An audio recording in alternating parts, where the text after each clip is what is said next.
জয় নিতাই, জয় গৌর। বড়দের প্রতি রইল আমার নমস্কার, পিতৃতুল্য মাতৃতুল্য বড় ভাই বোনদের প্রতি রইল আমার নমস্কার, ছোটদের প্রতি রইল আমার আন্তরিক শুভেচ্ছা ও ভালোবাসা। আজকে লীলা বর্ণনা করব। শ্রীকৃষ্ণের বাঁশি কেন এত প্রিয় ছিল, এই বিষয়ে বর্ণনা করব। শ্রীকৃষ্ণের বাঁশি কেন প্রিয়। একবার সব গোপীরা মিলে বাঁশিকে বলেন, বাঁশিকে জিজ্ঞাসা করেন, তুমি কৃষ্ণের এত প্রিয় হলে কি করে? তখন বাঁশি উত্তর দেয়, কি বলবো বোন, আমি তো বাঁশ চুপচাপ কৃষ্ণ কৃষ্ণ জপ করছিলাম। বলেছিল, আমি তো বাঁশ, আমি চুপচাপ নাম জপ করছিলাম, কৃষ্ণ কৃষ্ণ নাম জপ করছিলাম।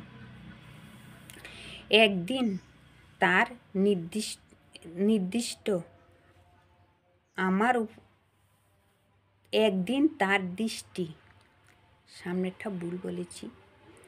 দৃষ্টি আমার উপর পড়ল। তারপর আর কি, প্রথমে তো ছলনা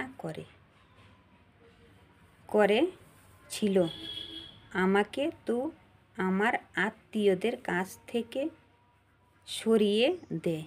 বাঁশ বলছে, আমাকে তো আমার আত্মীয়র কাছ থেকে সরে দেয়। আত্মীয় বলতে তাদেরকে বোঝায়, একটা বাঁশ ঝাড়ে অনেকগুলো বাঁশ থাকে, তার মধ্যে থেকে একটা বাঁশকে কেটে আনে আর অন্য বাঁশটি ঝাড়ে থেকে যায়। তখন ওই কাটা বাঁশটা বলে, আমাকে তো আমার আত্মীয়র কাছ থেকে সরে নিয়ে এসেছে, তারপর আমাকে কাটে আর ঝাঁটে। তখন বাঁশ বলল, আমাকে তখন কাটে আর ঝাঁটে মানে কাটতাছে আর জিংলাগুলি যে পরিষ্কার করে ঝাঁটিয়ে ফেলেছে।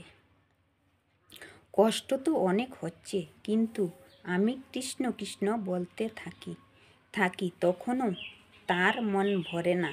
তারপর আমার ভেতরে যা ছিল সব বের করে নে।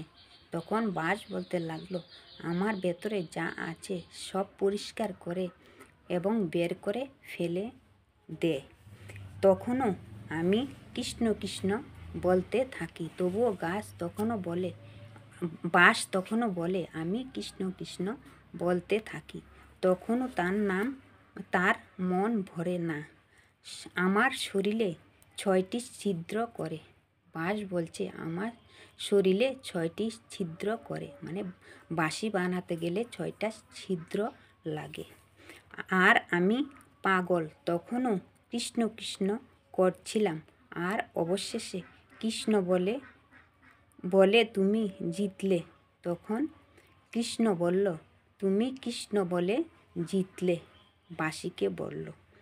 আর আমি হারলাম এবং ভগবান শ্রীকৃষ্ণ হেরে গেল। আর তুমি এখন থেকে সব সময়ই তুমি আমার ঠোঁটে বিরাজ করবে।